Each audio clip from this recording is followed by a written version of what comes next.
Sir, thank you. All right. Yeah, and I saw it posted on the website. Yes. We already got two responses. We're already put in, yeah. Oh, great. Yeah, she got that up. Okay, Mayor, it's 5 o'clock. Start the meeting. Okay, it's 5 o'clock, so we're going to go ahead and get started. There's pizza and water in the conference room on the south side of the wall there. So I'm going to turn it over to Melissa from Fair Graham, talk about the brownfield grants, and then we'll get into the Main Street revitalization, and Sean and Jeff are gonna, from Place Foundry, are gonna talk on that. So go ahead, Melissa. Thank you, Mayor. My name is Melissa Kupchak. I'm a geologist with Fair Graham. Fair Graham is the qualified environmental professional that was contracted by North Central Illinois Council of Governments to oversee their brownfield assessment grant. Having a qualified environmental professional, a QEP, is one of the requirements of the grant. And so our job with the grant is to work on any of the necessary reports, the requirements for the EPA as far as submitting sites to determine if they're eligible to be considered a brownfield.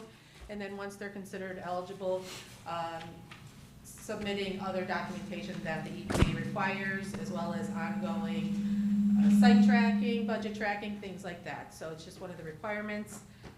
We're joined by Ryan Hogan and Calvin Croy of NCICG, and also Place Foundry, who is involved in the grant to go over the reuse planning for the target communities. So today I'm just going to give you a brief overview of brownfields and the grant program, just so you have some background when Place Foundry starts discussing the reuse planning for the city. So we're going to start with what is a brownfield. I'm going to talk about the brownfield assessment grant, and then more specifically NCICG's brownfield coalition grant that they were awarded.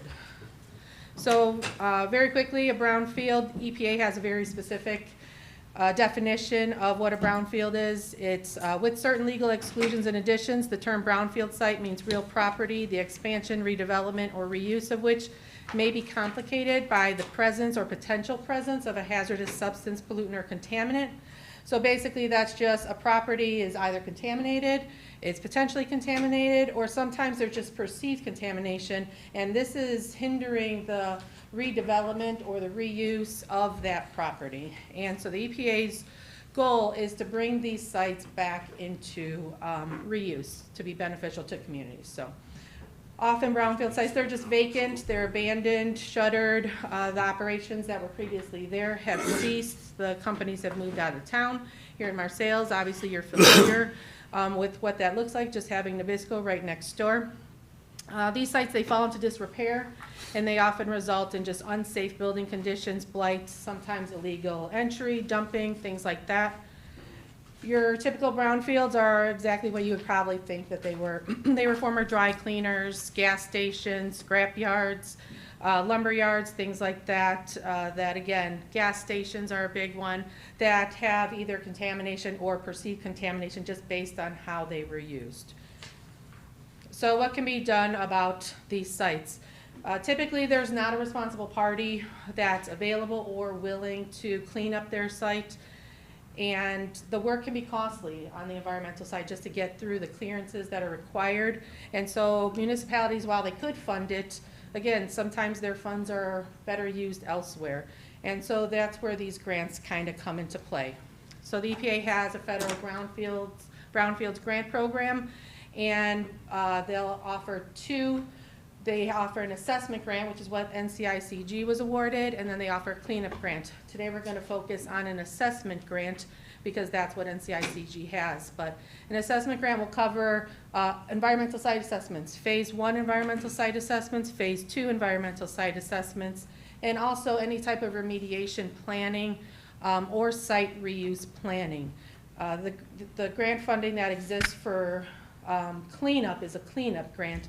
And so that's after all these assessments are done, we determine that there's some sort of contamination there, then you can apply for a cleanup grant to actually take care of the contamination that was there. So again, their NCICG's is an assessment grant, so we're gonna handle phase 1 environmental site assessments and phase 2.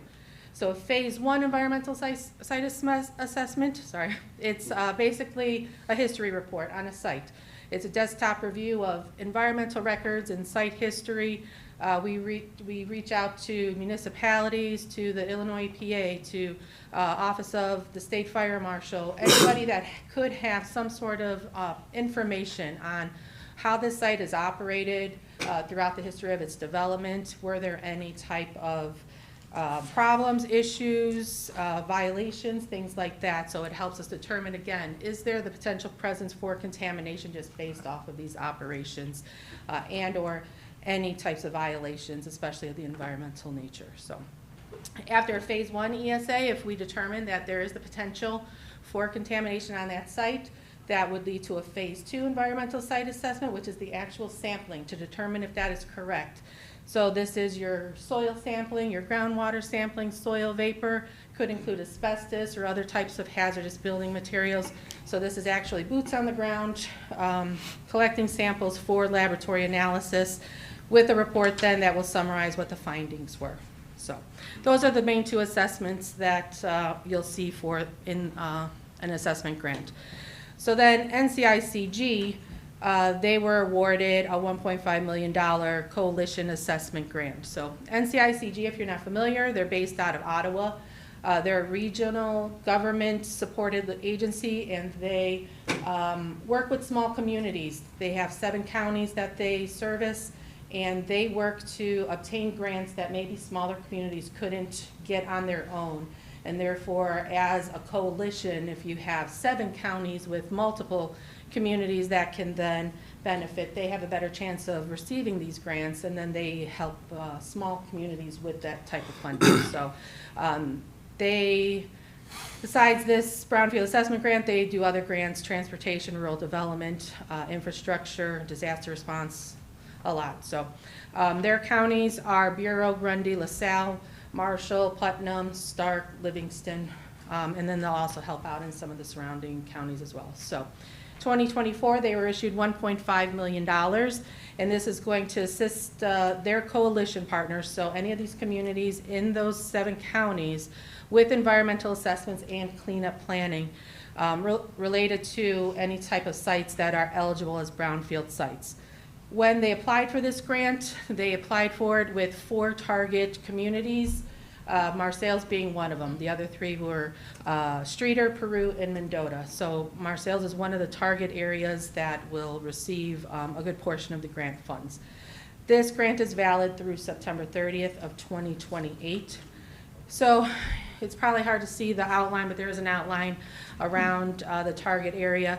So we identified a target area that was basically the riverfront and the downtown area. We are not limited to that. This is a community-wide assessment grant, so we can assess properties throughout Marseilles. We're not limited to just that area, but that is our focus area and what Place Foundry is going to be discussing with you tonight. So how this works is that these communities, we try to develop site inventories of properties that have some sort of environmental, again, either contamination or perceived contamination, something that's shuttered, that has the potential to be redeveloped, and that the city and the citizens are interested in it being redeveloped. So once we have this inventory of sites, we would then submit these sites to the EPA for approval. They would review that, determine if it meets the definition of what they consider a brownfield. And then once those are done, once they're approved, we would start phase 1 environmental site assessments. And then if those phase 1s identify any type of contamination, we would then move on from there. So throughout this whole process, NCICG is available for comments. We'll be in the communities, meeting with the city leaders and the community members in general, so we're open to feedback, which is part of the reason that we're here tonight, to see feedback on the reuse planning for the city. And then from there, this is basically a tool for the city to kind of help move forward with some redevelopment of these properties in town. So that's all I have. Sean from Place Foundry will pick up. Thanks, Melissa.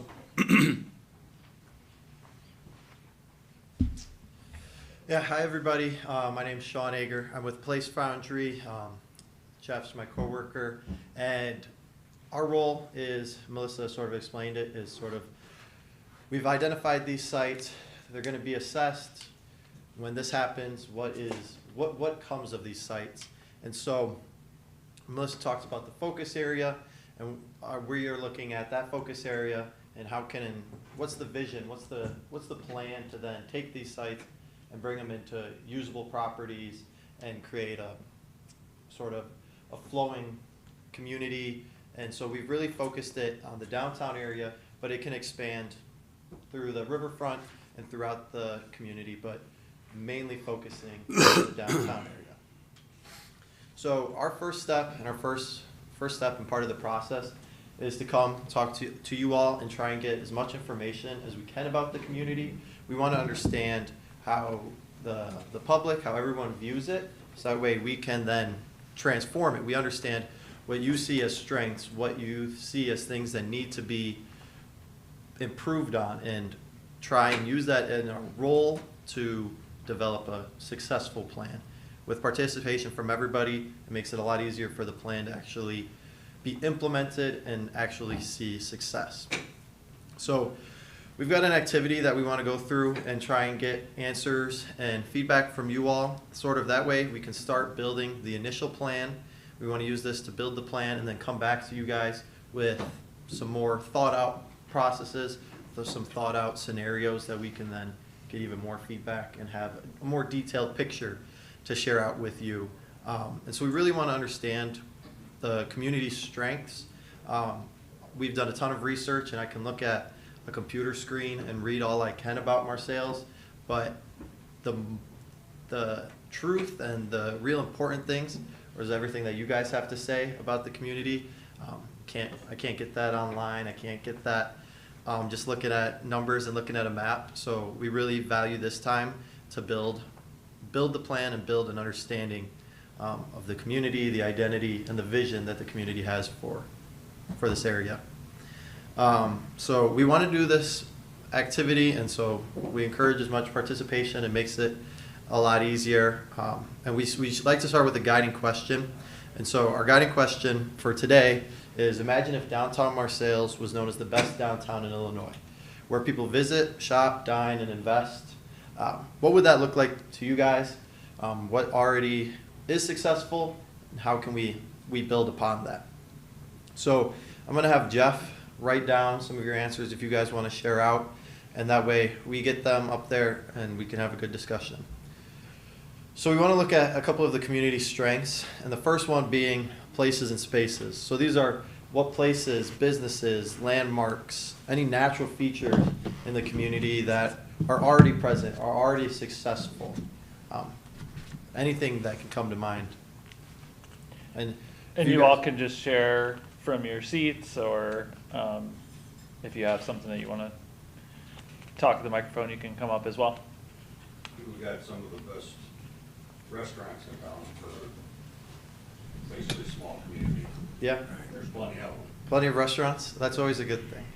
Plenty of options. Yeah, and it's a lot of small, locally owned. Yeah. Yeah. The memorial wall out here is a big attraction for people coming down the interstate or people traveling through. There's over 8,000 names of veterans on that wall that people come and see. We have camping. The city was fortunate enough to get a grant to put in its own municipal boat launch, so we have our own boat launch for the boaters. always trying to make it better. Campgrounds, you know, there's a lot of things to see and do around here. We're not that far from Starved Rock, Yeah. so a lot of people come out here and then go on to Starved Rock, that attracts millions every year. Yeah, that connection with the camping and having that recreation readily available is a good draw. The one thing I'd like to say, though, lifelong resident of Marseilles, business-wise, we've got a lot of good businesses in this town. I don't know too many bad ones, put it that way. The problem is, if you want the business, you have to have the hours. Like Jim said, that wall out there on Memorial Day weekend attracts thousands of people. Ask me how many places are open Sunday to get something to eat. 3. Gotcha, yeah. I mean, one way, if you want to feel sorry for business, then one way you can't. Like I say, if you want the business, you have to have the hours. I'm a firm believer that if I had a business, I'd be open on Monday, and I'd give my employees Tuesday off. That's all I have. No, that's a fair point. The businesses working together and sort of doing that, that's a big part of driving any sort of business. And having that almost community sense, but making sure that you're actually available to serve Yeah, those residents in the community. No, good. Well, we've taken a step towards better cohesion of businesses by rejoining the local Chamber of Commerce. We had detached ourselves, by we, I mean the city, a number of years ago, and we've ameliorated that. So we are involved, and I might put this as a strength. We are now part of 2 chambers of commerce, both the one based in Ottawa and another one in partnership with Seneca. Yeah, Jeff, you want to write that down and put that under people and Yeah, organizations? people and organizations, sure. Yeah. But you know what? Natural beauty. So I moved here. I'm a refugee from the Flatlands. And I will tell you that coming down here, even though you're an hour and a half from Chicago, the natural beauty of the area is extraordinary. Drive into town, you see the bluffs, you see the river. So as far as places and spaces, just natural beauty that's not even governmentally mandated, just comes naturally. Yeah, no, I agree. I think even like City Hall here is a great location. Walked around last time we were here. It's so beautiful. Everything right on the lake and everything that there is. It's a river. Or not river. That's what I meant to say. So prime real estate, you say? Worth a lot of money? Dean? I'll have to promote our historic buildings, especially our library, 1905. Yep. Library. We have a lot of beautiful structures around town. Yeah. The library is a Carnegie 1904, 1905. I was close. Yeah, that's a huge asset to have. Really nice. Is the Nabisco building a historical building, considered as a historical building, because at one time, it was the only full-story building in this area. And my understanding that the Brownfield grant was supposed to be looking for remediation and removal of the asbestos in the building, so that they could get it on the market and sell it. Yeah, it's maybe a better point for Melissa to touch on, but yes, that ultimately the goal in Nabisco is one of the sites that is being evaluated. And how much is Marseilles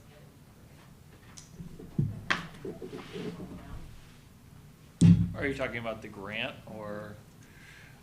So, yeah, Melissa, you It's- can, So it isn't divvied up equally between, because we have 4 target communities, so it doesn't depend.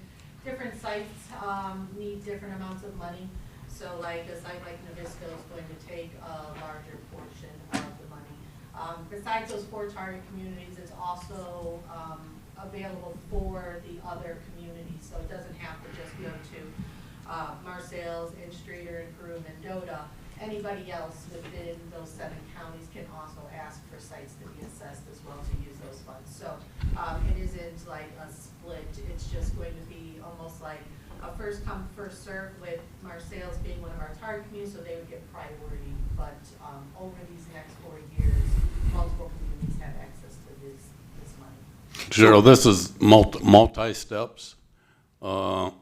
right now we have no clue what it's gonna take to remediate that or Washington School, so that's part of the assessment. And then once that we have dollar figures, then we'll put in for the money to remediate all the issues. Mike, you had something? Well, I'm just thinking in terms of, $1.5 million split, and obviously not equally. And then even within us being one of the 4 target areas with 2 notable brownfields. And I don't even know that we can ballpark. Phase 1's easier, right? But like the phase 2 boots on the ground kind of sampling and whatnot. It seems to me that there's a lot of what ifs. And Melissa, would it be fair to say that time is of the essence, that the sooner we can get our relevant paperwork in, the better? So the mayor did a good job of submitting Nabisco and Washington School right away. And so this has been a conversation, obviously, with us just this week. So we just got approval for the asbestos surveys for those 2. Literally today we got our final approval, but we have the contractor lined up, so we're planning to go into Washington School. Nabisco, much bigger. There's 8 floors there. There's a lot to do.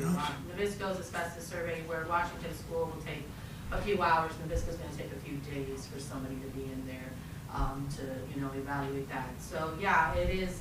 Time is of the essence, and we also met with city personnel a few weeks ago, again, to kind of spit firing like what other properties are available.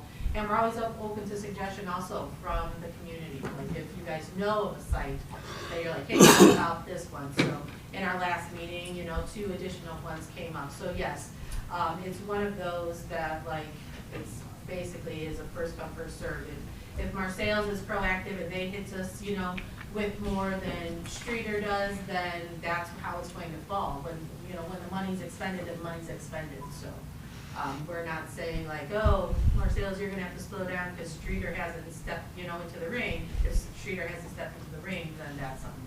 So. Yeah, I guess that was a clarification I was looking for, is that even though September 30th, 2028 is the end of the grant, in reality, if these other 3 communities get their stuff in ahead of us, it's going to have a deleterious effect over what we actually get. Okay. And when we first started the grant, we did a meeting at IBCC for, again, coalition partners, so not just the target communities. So the word's out there, right? And we've had, other communities reach out. So Ottawa's reached out, Princeton's reached out, Coal City's reached out. So there are other communities that are interested. And so same, if all of a sudden, Coal City comes in with a viable site, right, then we're going to assist them.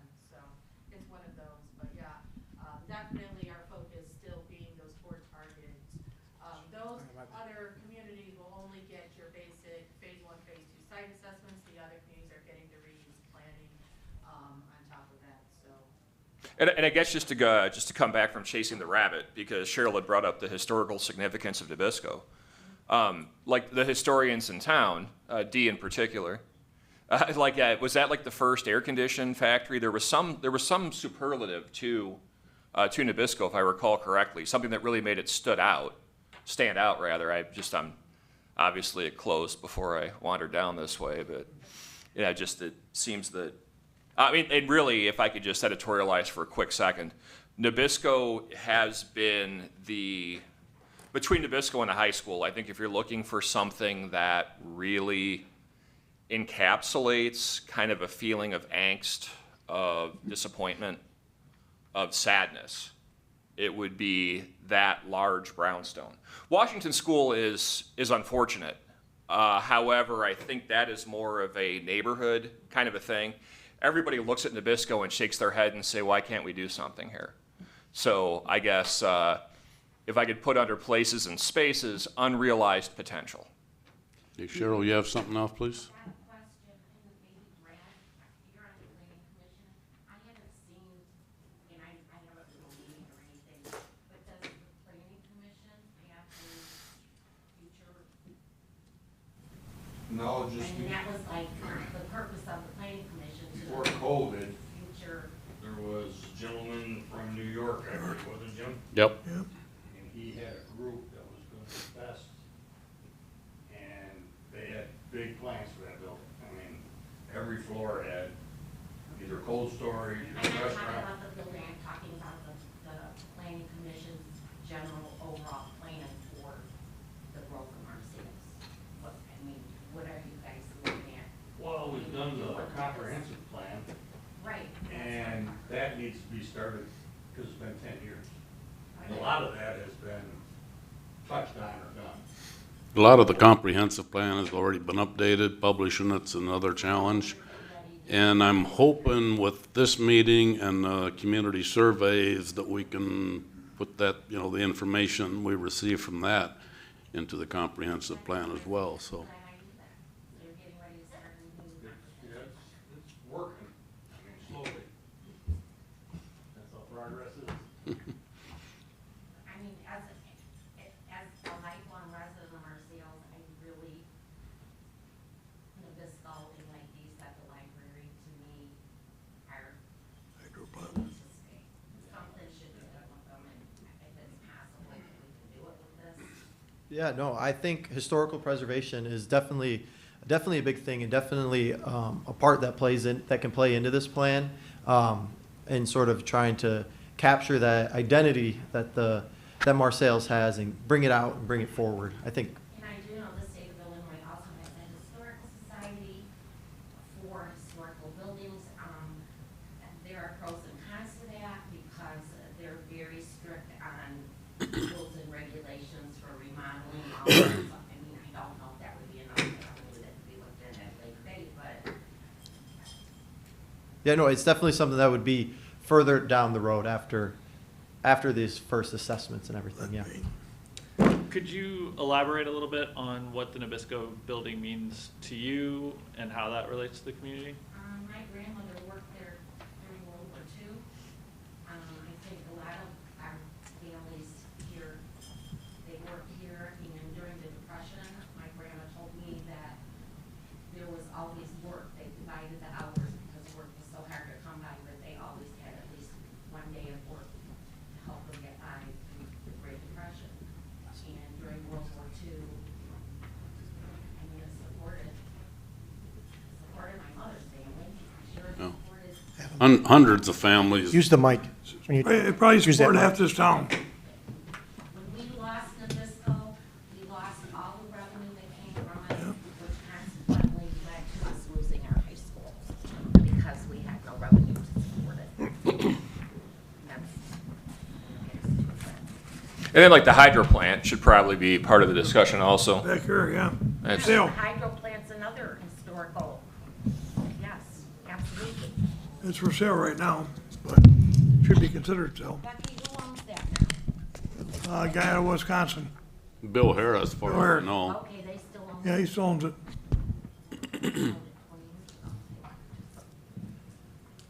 Did you get all that, Jeff? Thanks.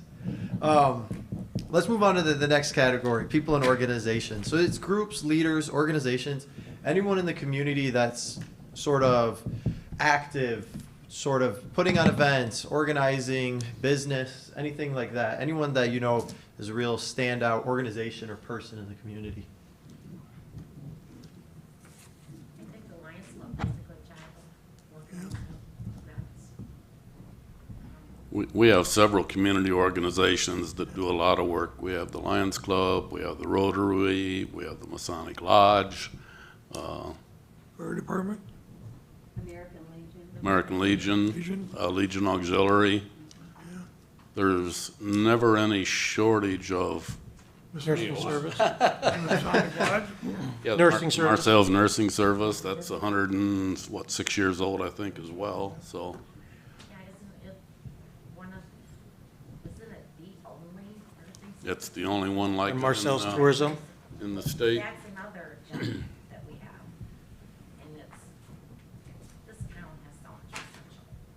Yeah, that's what it seems. A lot of communities don't always have that many organizations or group that are putting in the effort to help bring it forward and help residents enjoy the community and make it a better quality of life for everyone that lives there. We're one of the few communities in LaSalle County that still have a swimming pool that was put in by the Lions Club in 1960, if I remember right. And many towns, Streeter, Peru, they've closed up their pools. Yeah. But we've worked hard to make sure our pool is open for our kids. Yeah, no, that's great, Jeff. Did you grab that one? Put it back in places and spaces. And we just upgraded Broadway Park. We got an OSLID grant. We got a splash pad down there for kids. All the playground equipment's new, so that's another positive asset that it's packed on a warm day.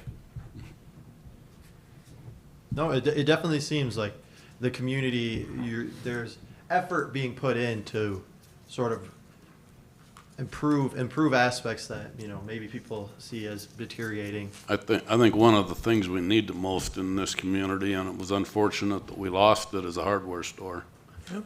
We have to run to Ottawa or Seneca to get a part for a lawnmower, and that was a definite loss to the community, which we've took some pretty hard hits over the year. We lost Terry Bent's Buick. We had a Buick dealer franchise. Shots Pharmacy? Shots Pharmacy. When I was young, every major car dealer had a place in Marseilles. Plymouth, Ford, Oldsmobile, Chevy, and now we don't have any. So, Brick Factory, what, 2 years ago now? yeah. So we'll never have another auto dealership. You know, it's all about the bigger towns and the big dealerships. But No, it's good to learn too what there was and sort of what you've lost, because it's a lot of things that, you know, it's good to what's the step to bring them back, and hopefully we can try and get closer to that goal.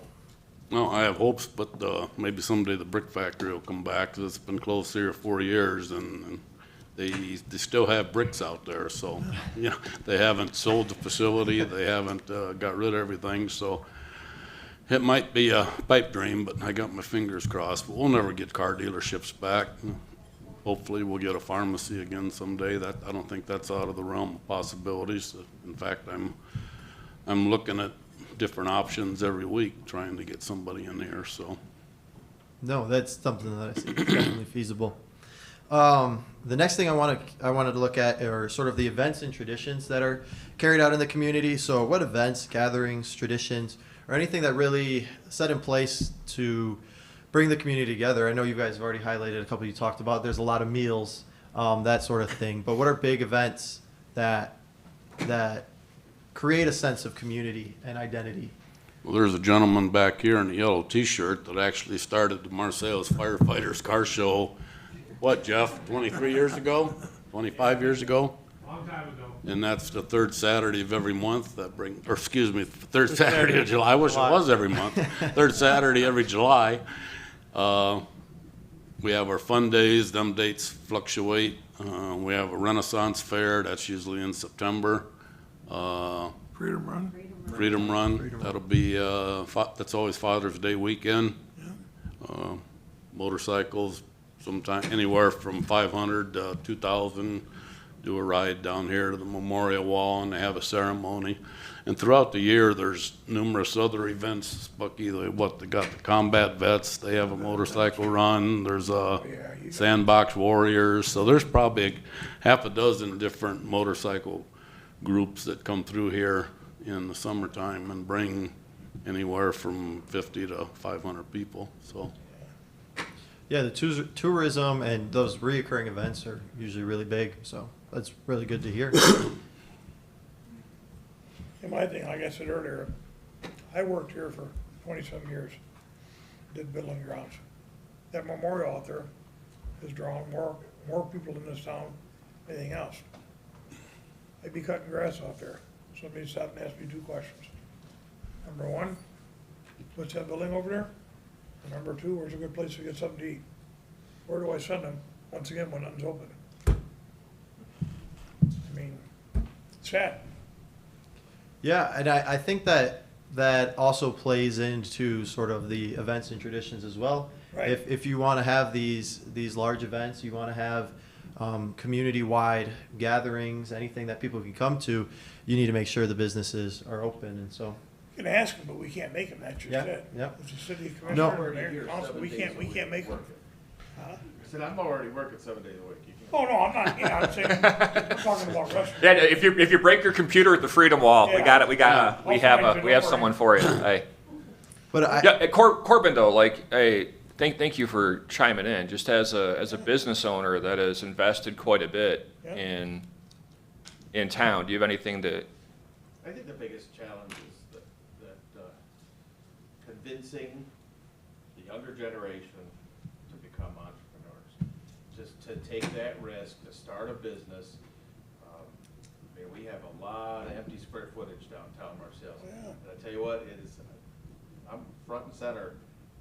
I haven't counted the cars because I don't have that kind of time, but it is probably the busiest main street I've ever seen. And there shouldn't be a single downtown storefront that's empty. It should be filled with businesses. And Bobby's started quite a few businesses, I've started quite a few businesses, but we gotta convince that younger generation to wanna do it. No. Like the hardware store, for instance, I worked with Marseilles Bank, I worked with several other people. I looking for people to take over that hardware store. They asked me, they want to say, why'd you take over the hardware store? I already have 4 jobs, I don't need to do one. But I tried hard. The Marseilles Bank was prepared to write mortgages as long as they rented the business for 2 years, stayed in business for 2 years, they were prepared to write a mortgage, to give that, whoever it is, a mortgage. I tried finding young couples that wanted to take it over. The Gleason family, well, wasn't that Gleason's, but Schaefer. They were willing to lease everything in that store to take over that hardware store. I couldn't find a single young couple that wanted to do it. Lot of people worked hard on that. I went all around to owners that already have hardware stores. Hey, come on over, you know, invest in this one. For example, I think the guy in Seneca, he bought, I believe, Home Hardware in Ottawa now, and I think he's got one in Peru, but yeah, I think that's a really important part that we want to try and cover in this plan, and sort of one of the main reasons we're here is the plan and any sort of planning that you put in place isn't possible without the business owners and the community members doing their part as well. And so part of it, yeah, I think I agree, is encouraging those businesses to come here and people to start new businesses. And so I think it's something that'll definitely get worked into the plan, sort of how can we attract new businesses, how can we get all the groups, all these different community members and businesses to play together to see flourishing success. Well, one thing I'm concerned about is DNS. We have a grocery store, the current owner is well into his 90s. Yep. When he dies, who's gonna take over that grocery store? It's been for sale. We can't convince anybody to buy the grocery store. It's, and that's gonna be a disaster when that closes. It really is for our town. They're a little bit higher priced, but when you need something right now, and you don't have it in your cabinet, you go to DNS. Everybody does. So, Yeah, I suppose under Places and Spaces, an independent grocery store, that was such a big deal for my family. When we moved in here, I had 2 toddlers and 1 incubating, and that there was a place that you can go and that it was DNS. It wasn't Aldi, it wasn't Kroger, it was a place, DNS, Duval and Smigo. I mean, how cool is that? You know, and that is something that I agree with Corbin. We're going to be very sad if we should lose it. And maybe that's where maybe the city needs to be willing to sacrifice to incentivize perhaps some young entrepreneur to get into it. But I don't know, like, who the devil would, you'd probably fail a business class at university if you said, I'm going to take over an independent grocery store. But I'd love to see someone try. And with the right amount of help, maybe they would, right? You know, I guess that's where the city comes in, is to make what might not otherwise be viable. You know, and I think that's key to the hardware store also. You know, how much investment is the city as municipal corporation going to do to make that worth somebody's while? Or with someone taking over Nabisco. You know, the 3 gentlemen from New York City, you know, to what extent do we need to sweeten the pot before they go somewhere else? I mean, as appropriate, obviously, right? I'm not suggesting that we mortgage the farm on it, you know. However, like, are we willing to do things that make us uncomfortable? Because it matters that much to us to save that space. One of the incentives that the city does have is Main Street and Nabisco buildings in a TIF district, TIF 5. Yep. So we do have the ability to reimburse people for their investments if somebody was to buy at a grocery store or take over DNS. That's the only reason we have Nucor, Inframetals, had the brick factory, was because of TIF 1 at that time. And we paid millions of dollars back to the investors on that over the years. And the schools benefited well from it too. Yeah, the TIF districts are definitely huge, and incentives, I think, is a good way of putting it, sort of attracting those businesses, and it's discussions that we'll continue to have with the city when we're sort of going through the next stages of drafting this plan. I wanna Cheryl, make do you have something else? I wanted to know, do we still have, or does the city still have a CDAP loan program for businesses too? Yes.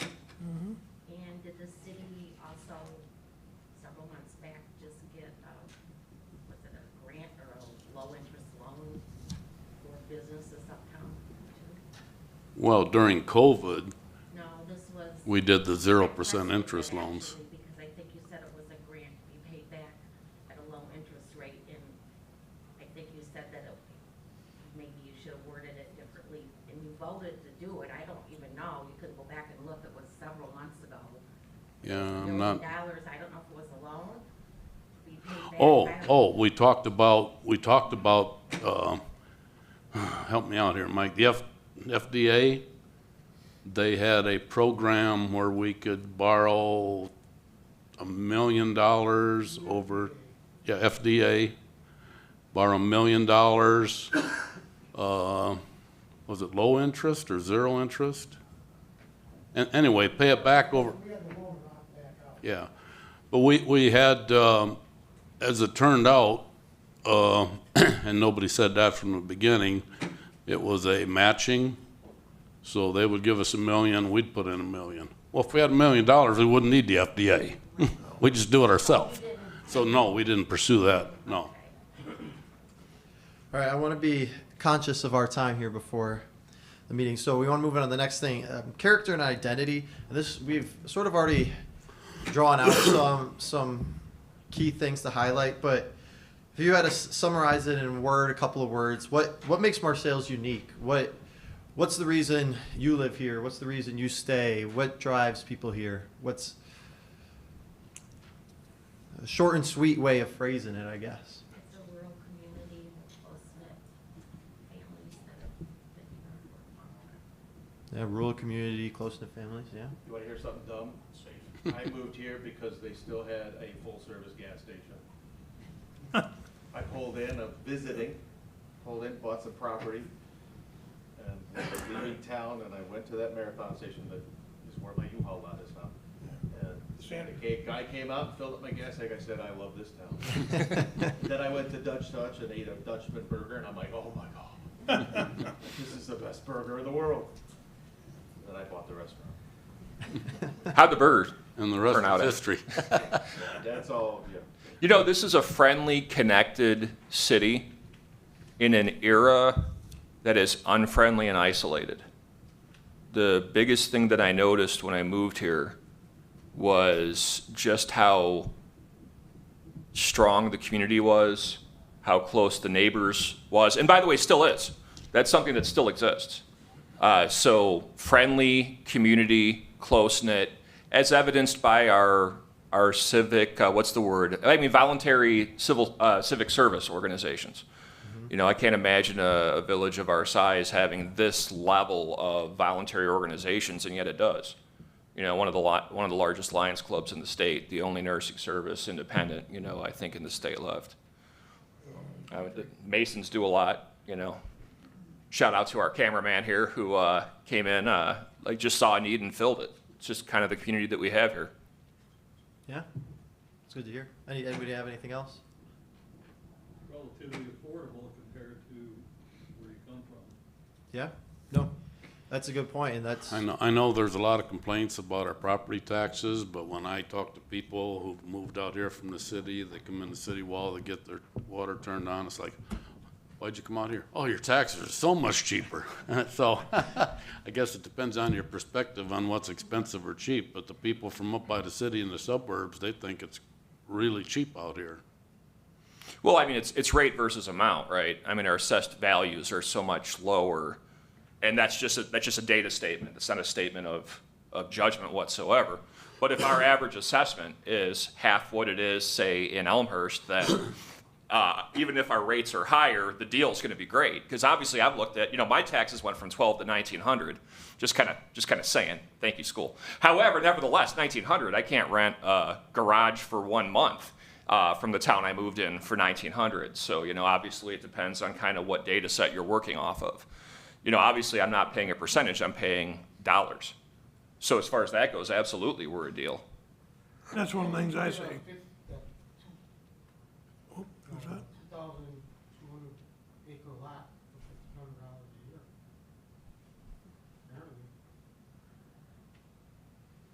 Apparently. And then I think that goes to the point of we need to make sure that we're having fairness in property taxation such that we're generating sufficient revenue and treating all property equally. Perhaps that could be a challenge, right?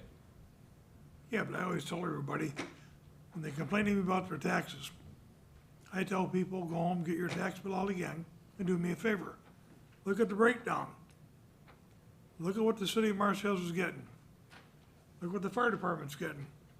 Look what our library's getting. The schools are getting 73% of your tax dollars. That's all I have. I mean, we've got good schools, don't get me wrong, but everybody's accusing us of spending the money. It's not just us, it's everybody on your tax. Look at your tax bill. We are in an awfully nice and expensive building. I mean, the school didn't do that. I mean. Cheryl? I think people need to also realize that TIF districts do have an impact on the revenue, on the taxes that go to the schools. And Right. I don't think a lot of people, I didn't until I started doing research on it, but they do impact your taxes. No. Considerably. So, that was louder than I expected. If you had to describe Marseilles to someone from out of town, how would you describe it? Is another way to say the question. What makes you proud? Small and peaceful. Safe. Best city by a damn sight. Best city by a damn sight, absolutely. Same, Mark, that's what it is. Well, in totality, we're a safe community. Actually, we were recognized by the FBI. I don't remember what year it was, but we were in the top 10 safest cities in Illinois. And I think we're still a safe city compared to some of the other. I can tell you 13 years ago this week, when the dam barge hit the dam out there, every place in this town, all the neighbors on the hill, everybody pitched in. American Legion, all the food was served to people in the flood area. The fire department was out, police department was out, you name it. The town came together. That's what Marseilles is all about. Always has been to me and always will be. No, that's really good to hear. You got one? I don't know where this would fall in, but I was asked a question from Bob Hornbeck, and I don't know if it falls in with the downtown part of it or not, but he was inquiring about the parking. It's angle parking, that's the way it's been for years, and I know we've tossed with this in the planning, the zoning for a couple different times, even in the comprehensive, parallel parking. Yep. But then you have the businesses, of course, you don't get as many cars in. Right. And I know at one time, I think one of the architects came up with a drawing with a parking row right down the middle of Main Street, which I don't think that was very good. But he was just kind of wondering, because there are some corners that when you pull up, you've got to inch out, especially if there's a big pickup truck or delivery truck there, and you get out in the lane of traffic.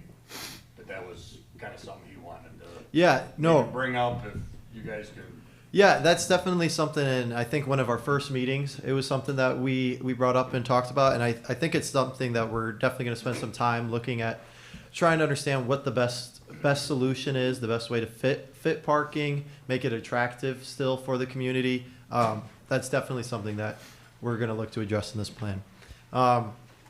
Being cautious with time here, this question's a little more open-ended, and can get a little all over the place. But so downtown, we want to learn more about your vision and what you do want to see come out of this plan. And we've already got some of that feedback from you guys already.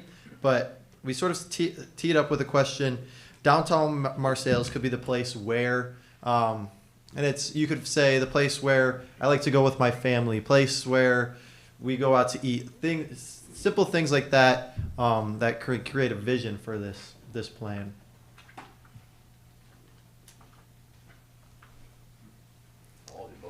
All the above. Yeah, it's not always the easiest question to answer, because you want everything. You want everything. Like that's your goal. Well, we kind of have everything. So I would suggest that I would love Marseilles to be the kind of place that I go in the morning to something educational with my family, go have lunch at an area restaurant, go enjoy the natural beauty of Illini State Park, and attend a culturally significant event at Knudsen Park, perhaps movie Under the Lights. I think this city actually has it all. No, We actually have it. that's a good way of putting it.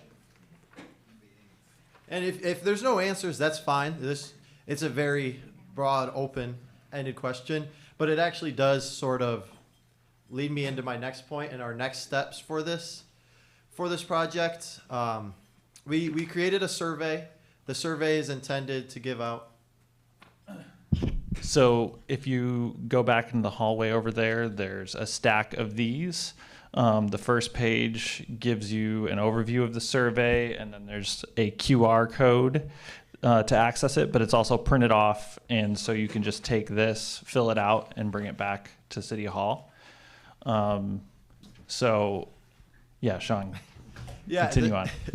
We only have so much time here, and we want to get the most valuable information that we can without having an extremely long conversation. So the survey breaks down into questions that get a little bit more on certain topics, give you a chance more to share your mind on some of these opinions. And we'll use this survey to then continue to build the plan. And our long-term goal is we're going to go back, we're going to take this information, we're going to work with the city, we're going to come back, or we're going to draft portions of the plan, scenarios, ideas that we have, so that way later in the year we can come back and share them out with everybody to get more feedback. What do you guys think about these ideas?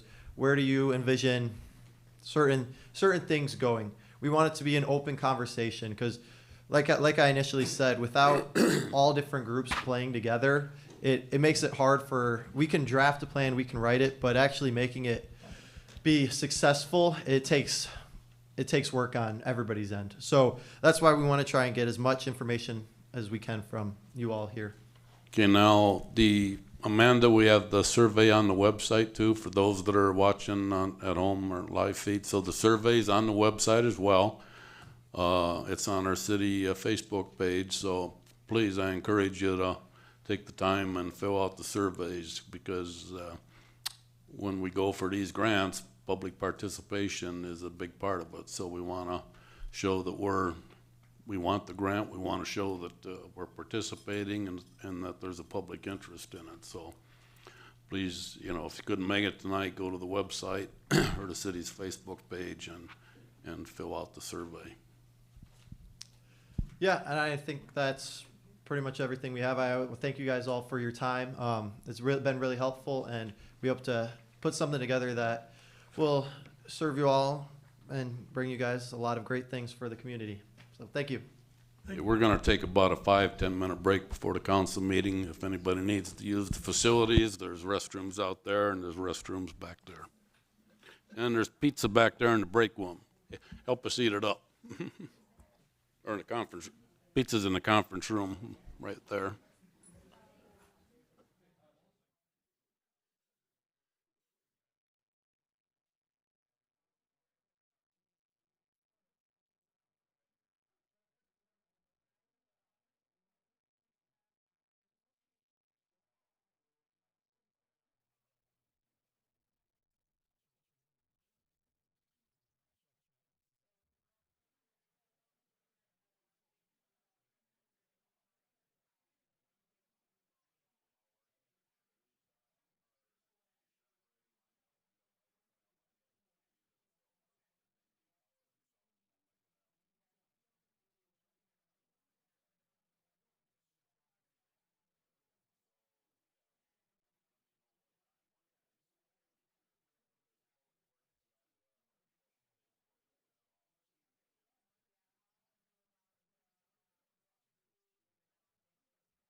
That was a great program, public information workshop that Place Foundry and Fairground put on.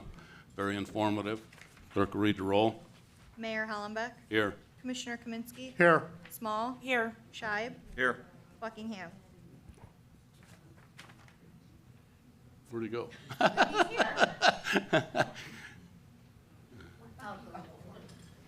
Eating. We kept waiting for him to answer, and I look at his chair's empty.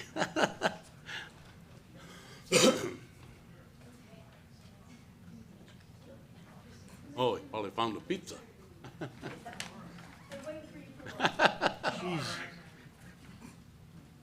There's pizza back in the conference room where Brad's just coming out of. Please grab some so we don't have a lot left over. Give me something to eat. Okay, Commissioner Buckingham. Here. okay, let's all rise for the pledge, please.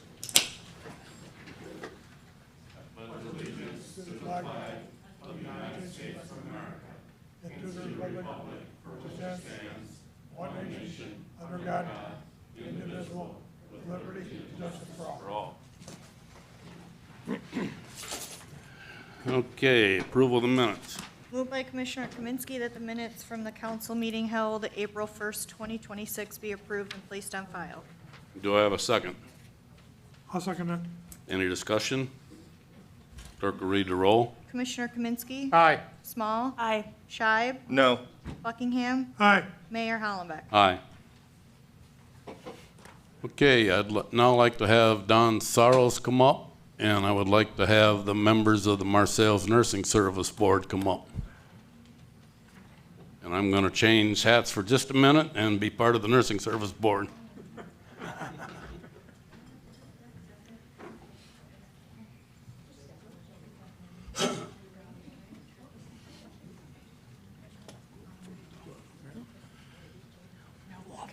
Now, can you cash the poster board check?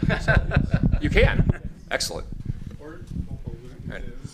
I'm gonna need everybody. Okay, a couple months ago, former Marseilles residents, Patty Sorrells Hart, no relation, we got too many Harts around here, had reached out to us and stated she was born and raised in Marseilles. I believe she said she graduated in '74, went out to California to school and moved on with life. And but Marseilles has always been near and dear to her heart, especially the Marseilles Nursing Service, which had actually helped her parents in the past. So she wanted to give back to the community. So after some Zoom meetings, some phone calls, some emails, the Hart Family Foundation agreed to donate $50,000 a year for 3 years to the Marseilles Nursing Service.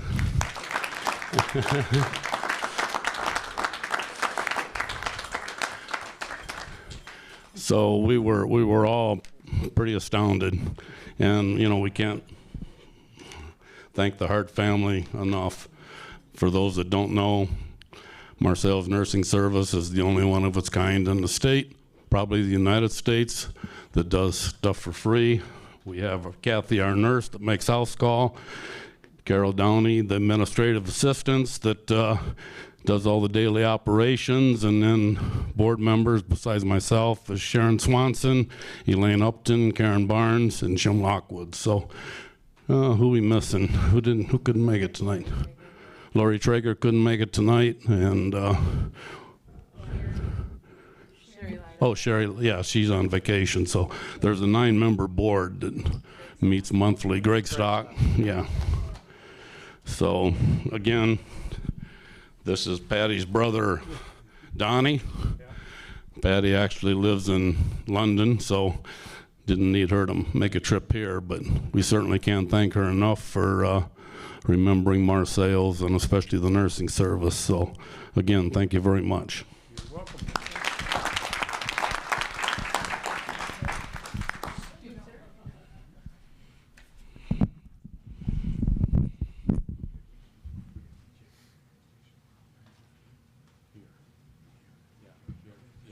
I called him on the phone. He said 50.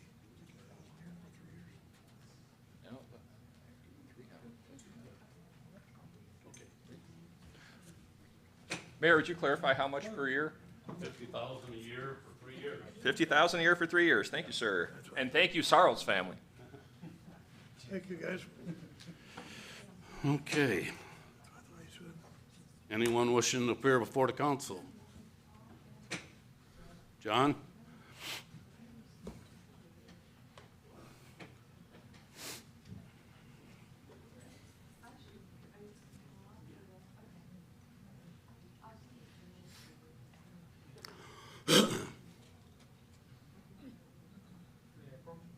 Yes. Go up to the podium up there. The mic should be on. Just pull it down where you can speak into it.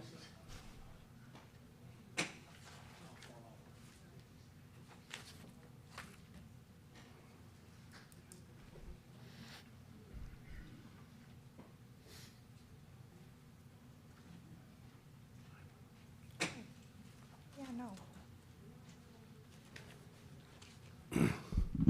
Hi, guys. Hi, my name is Giovanni Barata, and I just want to clarify a couple things here, what's going on with my property issues. I'm not going to mention any names in this, so I don't want to implicate anybody, but I'm going to read this could just be 1 through 5, please, without any interruptions. You can comment it on the end of it if you want. Okay. Okay, number 1, de facto recognition. By permitting an industrial business to operate its fleet, the city has committed to recognizing Lyons Avenue as a road. You cannot claim it doesn't exist while allowing an industrial traffic to use it. Destruction of access. Number 2, Lyons Avenue is my only driveway to my home, my front door and driveway and entrance to my house.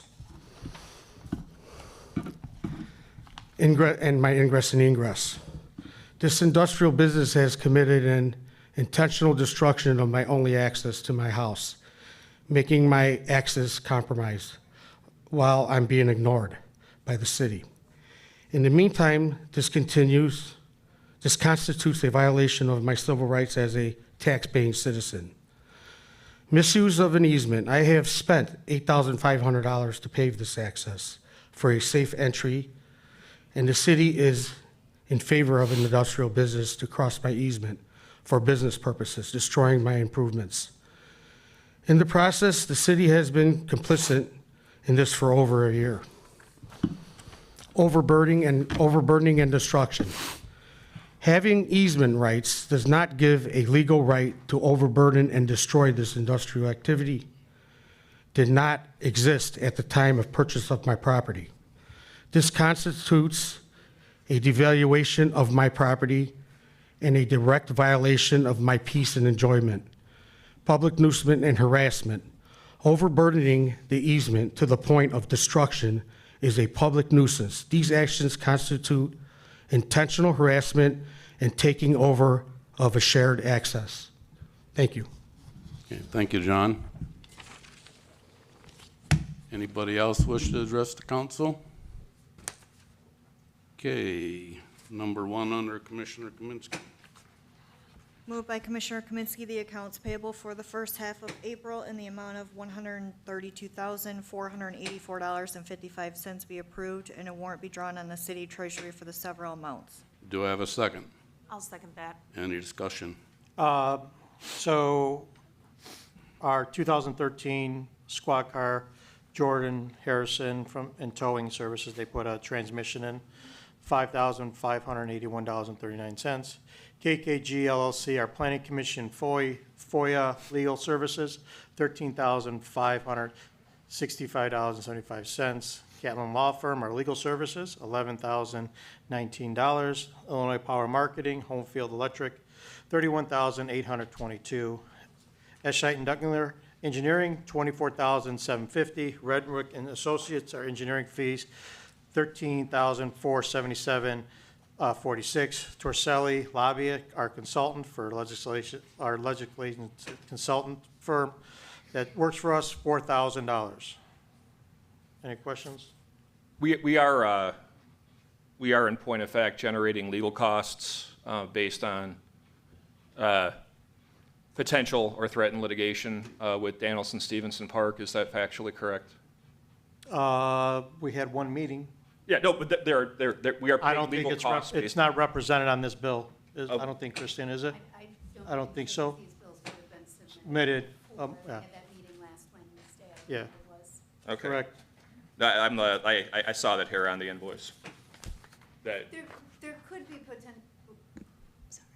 there could be potential, prior to the meeting, Commissioner Kaminsky. Yeah, but the physical meeting we had, that's not on the bill. No, the Our physical conference, yeah. meeting, it might be for initial review of Mike's memo, review of the facts. Because you had surrounding that. conversations before that, right? Yes, we had emails and communication, so that is correct, Commissioner. Yeah, Shea. There no. could be fees that are reflected on that invoice. I yeah, don't just have it that, in front of me, but- just that there were issues that were legitimate, at least according to the parties involved. Correct. That went beyond my own opinion.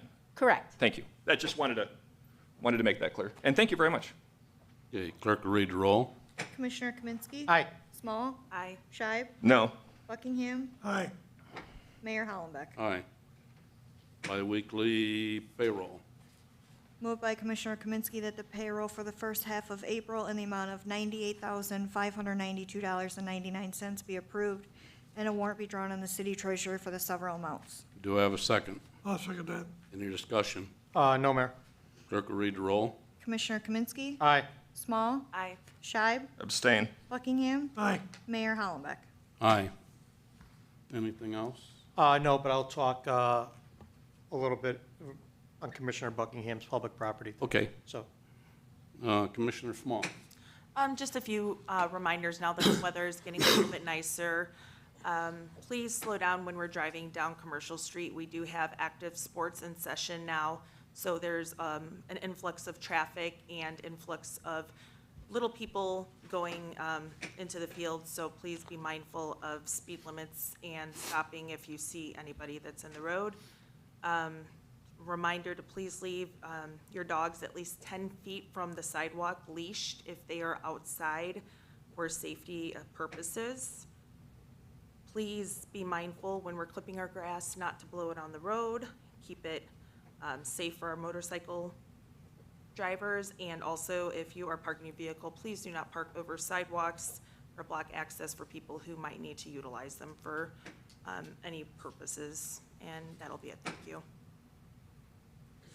Okay, thank you. Commissioner Scheid. I'd going to be mentioning this just briefly. Someone had the idea of putting a stop sign east-west at Lincoln and Pearl. Kids come out of, there's a yield there right now, but kids come out of that bridge, kind of pick up some speed. There's just some concern there. So something I'd like us to at least consider. Not immediately, but just following up on that request. I am told that the environmental blessing has been given by the state overlords regarding the sewer project on Lincoln, so we're looking for bids in May. Mike Hatchett had indicated that. You mean Illinois, don't you? Illinois, yeah, thank you kindly. Well, Illinois. You say tomato, I say Illinois. Yeah, thank you, no. On Illinois, and the reason why that's pertinent to the streets is obviously until the sewers are fixed, we can't do anything to the street. So just looking forward to getting some actual movement there on Illinois, and I thank everybody for their patience, considerable, and it's something that I see and experience daily as I walk on those. And if I could have some money for Lincoln, I would greatly appreciate it. The milling crew is looking to come back out end of the month.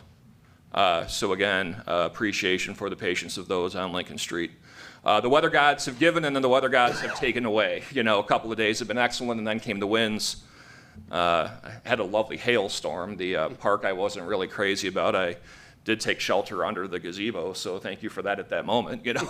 But if we could have the motion on the Lincoln Street payment, I'd appreciate it. Moved by Commissioner Scheib that the pay estimate number 1 to Universal Asphalt and Excavating in the amount of $123,656.87 for Lincoln Street be approved.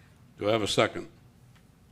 I will second that. I also just wanted to add, Commissioner Scheib, will you be ensuring that you will be adequately notifying anybody that will be affected by any of that work going on in that area or any pertinent areas at the time. Yeah, I think, as you know, I don't have access to the City of Marseille's Facebook page for the sake of posting. I should love to have access to that, and I think that would be very appropriate. Obviously, what we had is, as far as, I don't have access to it. That's a point of fact, it's not an opinion. But again, we were able to start before May 1st, which is kind of like a drop-dead deadline. However, absolutely, I think that we all need to do You're a not better blocked, job. are you? What's that? Are you blocked? Are you blocked on the Facebook? I requested to post as the Yeah, City of but Marseilles, you're not and I was blocked, completely you're not blocked ignored. on the Facebook page, are you? I So cannot. why don't you share the I cannot post? comment. I cannot comment on a lot of the Facebook posts. I'll show you right now. Yeah, I'm just, I'll talk to Amanda. That's weird. No, he's not blocked, but You could share the. we're not gonna turn the city page into the town. No, I get it, but he could, I'd share everything that city puts on every time. Yeah, so. you can share it. Okay. Yeah. Okay, fine. Yeah, I had, Follow up with him. when there was Right. negative information directly mentioning me by name on the city Facebook page, I had asked Amanda, who was responsible for coordinating that, and can I answer? And I was given no response. I didn't even know it was Amanda at the time. By the way, I'm not looking to start this fight. I'm just saying, to Commissioner Small's point, why it is I have not been proactive with the city's social media because of my past experience with it. However, I do think that we can all do better moving forward just by being generally more collaborative. And I think in the future, I mean, we can all pick up some slack. We can send out letters ahead of time.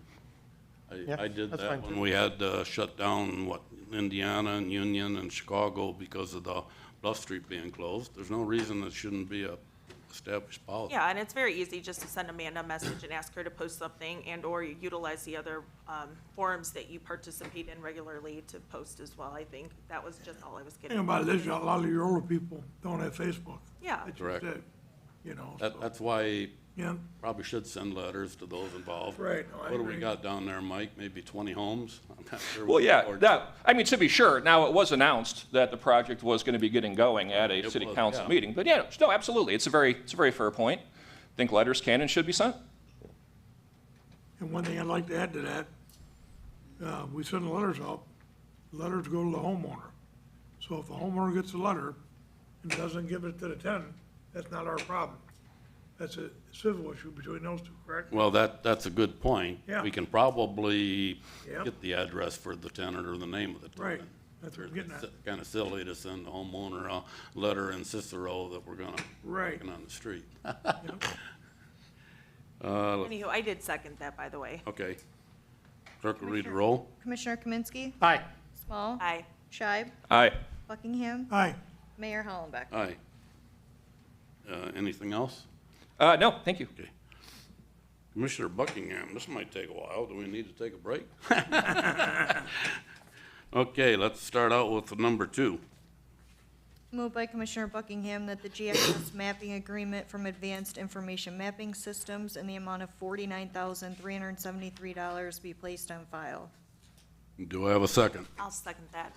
Excuse me. Any discussion?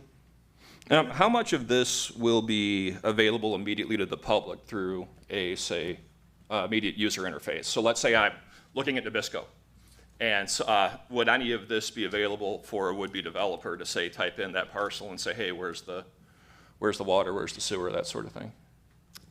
Yes, and there's other layers. There's zoning, there's comprehensive Of land course. use that, the map is obviously not going live yet. And, once there's enough data on there. To date, they've been utilizing as-built plans from previous projects to enter into the system. And we've exhausted those and are now going to help field locate sewers, water mains, things like that. But it would be our intention to have something that would be immediately accessible to someone, say, visiting the city website. Sure, once it goes live, yes. Thank you. I know you had a question about information. As far as water lines, storm sewer lines, sanitary sewer lines, things like that, they would be shown on the map, but the underlying detailed information is not readily available. But it can be provided to a potential developer or whoever else if they request it from the GIS department. That underlying data can be provided. Yeah, no, of course, I'm not suggesting we do like, width of pipes or depth or anything like that. However, if I'm a developer, I want to know where, forgive me, the crap goes. How do I get the water and where does the sewage go? It seems like something that, the more immediate someone can get an answer without having to ask, Sure. I think the better better for our development. Yeah, the information can be viewed but not manipulated. Yeah, thank you. No other discussion? Clerk will read the roll. Commissioner Kaminsky. Aye. Small. Aye. Scheib. Aye. Buckingham. Aye. Mayor Hollenbeck. Aye. Number 3. Moved by Commissioner Buckingham that ordinance 1912, an ordinance authorizing the sale of personal property, be adopted. Do I have a second? I'll second that. Any discussion? Clerk will read the roll. Commissioner Kaminsky. Aye. Small. Aye. Scheib. Aye. Buckingham. Aye. Mayor Hollenbeck. Aye. Number 4, we're gonna table to the next meeting. We need to do a little more research into that and the contract for maintenance and that, so we just kinda run out of time this week, so. Can I have a second? I'll second that. We're having a CDL meeting next Thursday to discuss this with a couple more options, so as soon as we decide what direction we want to go and how we're going to finance it, then we'll make our decision, then bring it back to the council for the vote. This is a very large Purchase. We're looking at way over $500,000, so we wanna explore all our options. Yeah. What is That's fair. that one we got, it was, 2009. 2004. Oh, 4. Yeah, and, I think we paid $156,000 for it. Right now, they want $20,000 to $40,000 to fix it. So, 2004, this is 2025. I mean, gotta weigh the pros and cons. And I believe it started its life in Bolingbrook. Yeah, I mean, that's all. It's, So it made it out here too. it served us good. Yeah, it did. Clerk will read the roll. Commissioner Kaminsky. Aye. Small. Aye. Scheib. Aye. Buckingham. Aye. Mayor Hollenbeck. Aye. Number 5. Moved by Commissioner Buckingham that the 2026 Source Water Protection Plan with Fairgram in the amount of $23,500 be placed on file.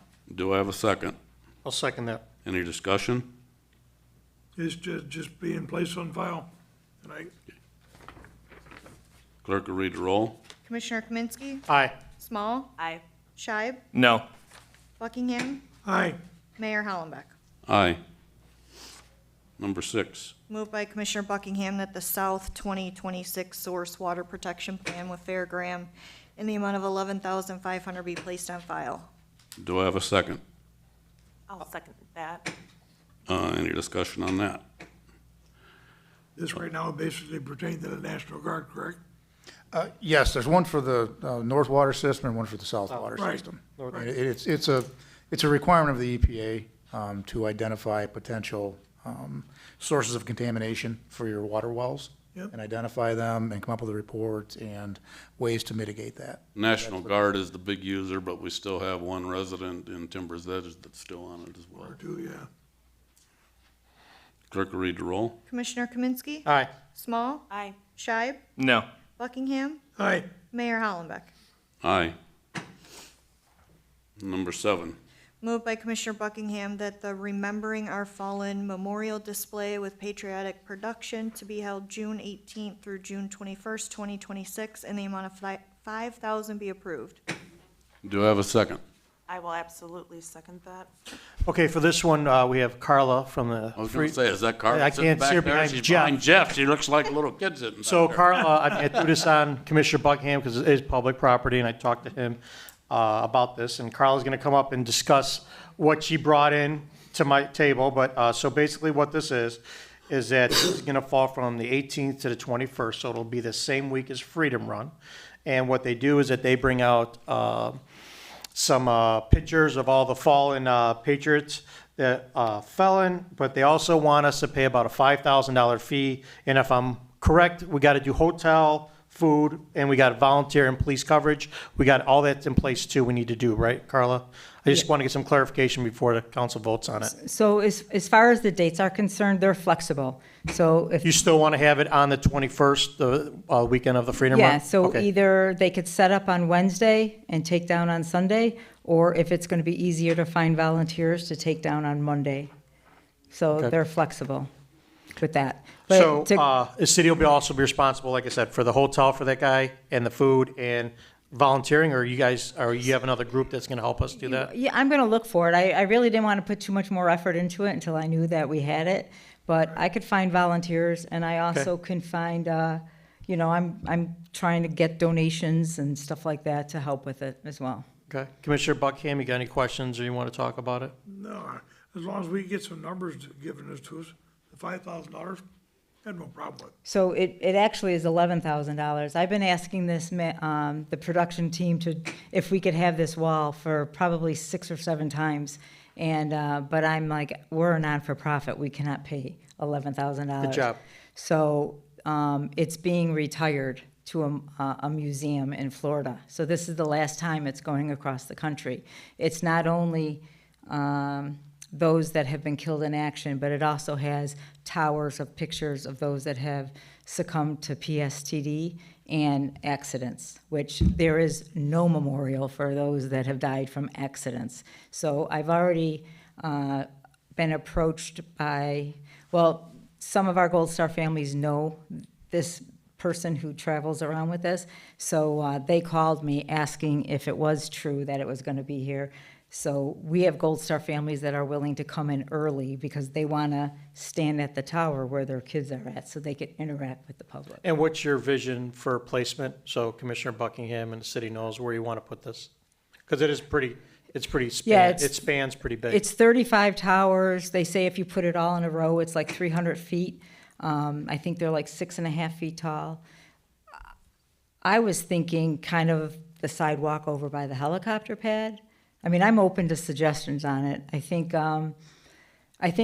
it's going to bring a lot of people because when it was in Ottawa 2 years ago, they had thousands of people go visit it. So we need to not take up any parking spaces, of course, and we need to have it where maybe they start at one end and they walk through, and then they just can continue on to the wall. I'm just gonna throw this out there, but on, you have the drive around, and then before you get back on the main road, there's that little parking area to the east that's blacktop. I don't know if that would be a possibility. To take up parking spaces? By the bridge, you mean, Jim? Yeah, that- under the bridge? That Yeah. parking area there, I mean, if you Yeah. put it on the grass, then. No, there's a sidewalk over there. You wanna put it on the sidewalk? I'm mean, open, I'm I'm open to open. suggestions. Well, You I'll know, let you, I'm, Commissioner Buckingham, figure that out. That's Well, fine. yeah, and the gentleman that's gonna put it up, I mean, he's probably got a better idea. right, Yeah. Yeah. yeah, Hate to kind of block a sidewalk in one way, somebody wants to come down with a wheelchair or something, that's you true. know? That's just it. If the parking lot's that busy, I don't want somebody out in the parking lot going through there in a wheelchair. Right, okay.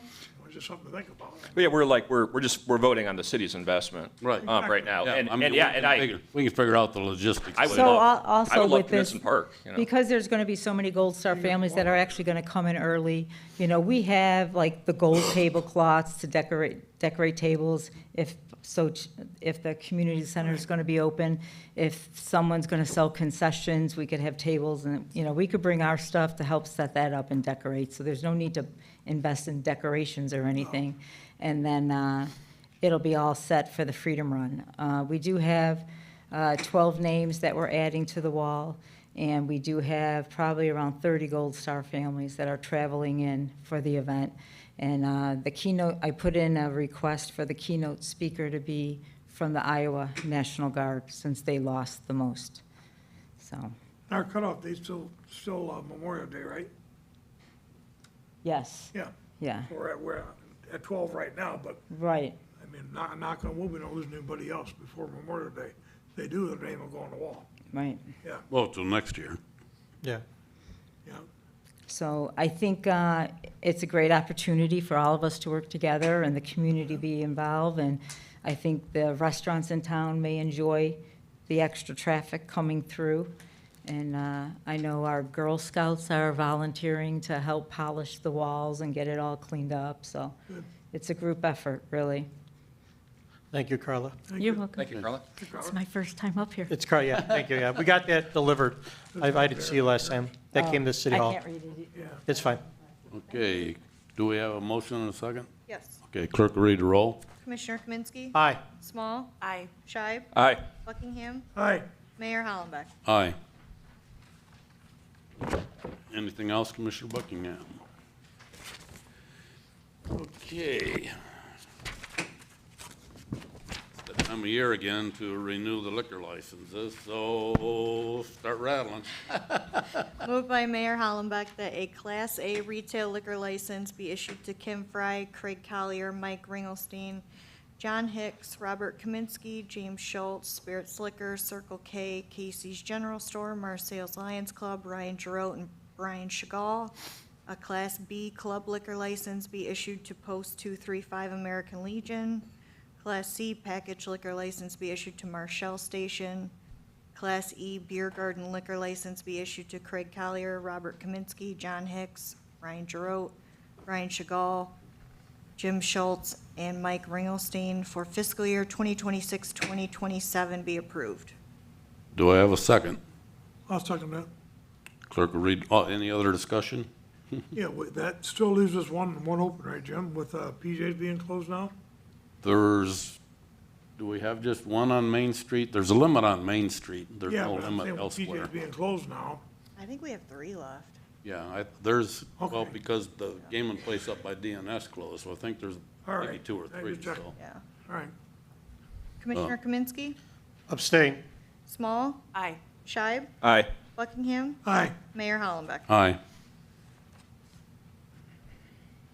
Number 2. Moved by Mayor Hollenbeck, a game room license be issued to Bullwright Lane, Snug Harbor Marina, Bud's Tap, Slot City, Illini Lounge, Spirits, Ziggy's, Marseilles Lions Club, Casey's General Store, Marshall Station for fiscal year 2026-2027 be approved. Do I have a second? I'll second that. Any discussion? Clerk will read the roll. Commissioner Kaminsky, Abstain. Small, Aye. Scheib, No. Buckingham, Aye. Mayor Hollenbeck. Aye. City engineer, do you have anything? Nothing further tonight, Mayor. City attorney? Just one thing, because Carla was here, we have completed the Middle East Conflicts Wall Agreement, Carla, just this week. So I'll be getting a copy of that to you for your board to review, so we can hopefully maintain our timeline to have all of that spelled out. And maybe Carla, if you don't mind, and I haven't shared it with the council will get it as well at the same time I send it to you to make sure everything. One question I had, since you're here, is can you provide me the name of the individual who puts the lettering on the wall for each fallen soldier? And then the other item is, for those 12 names that are going up that you just mentioned, is your organization going to handle that for this year, or do you want us to be responsible for it? I think we should, because I'm finishing updating the directory. I've already communicated with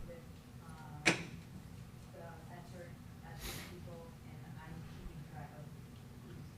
So we'll start that after, I'll modify that agreement slightly for, just so everybody in the audience can hear, that the city won't take on the responsibility for the etching of the names or the payment of those 12 names until the next fiscal year. So I'll make that, and we'll circulate that, but I just want to get clarity while you're here, so, thanks. Anything else? No, ma'am. Okay. Couple things. It was mentioned during the public workshop, we'll be doing an on-site analysis for the Brownfield grant at Washington School on Wednesday, April 22nd. I don't have a time yet. Fairgram will be on site at the same time to complete the site visit. The asbestos report is typically wrapped up within 2 weeks of receiving the samples, so I'll say a month because I know how nothing ever goes as planned. Today, DECO, Department of Commerce, help me out here, Mike. Economic Opportunity. We're supposed to announce a new program, maybe it'll be tomorrow, but we know for sure the program is coming out. Marseilles is very interested in it. It appropriates $10 million from the General Revenue Fund to the Department of Commerce and Economic Opportunity for the purpose of awarding grants to units of local government for the demolition or repair of commercial buildings that are detrimental to public health or safety as a result of one or more of the following: dilapidation, obsolescence, deterioration, or failure of building to meet minimum building codes, i.e. Washington School. So we've already laid the groundwork to apply for this grant. We know what some of the stipulations are gonna be, but we're gonna start working on that.